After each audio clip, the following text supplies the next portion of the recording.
Welcome. In today's video, we'll walk you through the simple steps to delete a message on the Gmail app using your Android device. Whether you've sent a chat message you instantly regretted or simply want to declutter your inbox, we've got you covered. Let's dive right into it. First, make sure you have the Gmail app opened on your Android device. It's important to ensure you're in the right place before taking action. Next, look for the chat icon at the bottom of your screen and tap on it. This icon will lead you to your conversations, allowing you to find the one you want to manage. Now, let's open the conversation you're interested in.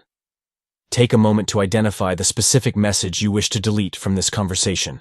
Once you have the message up, a pop-up menu will appear. Scroll down and then tap on Delete Message. This action will prompt the app to prepare the message for deletion.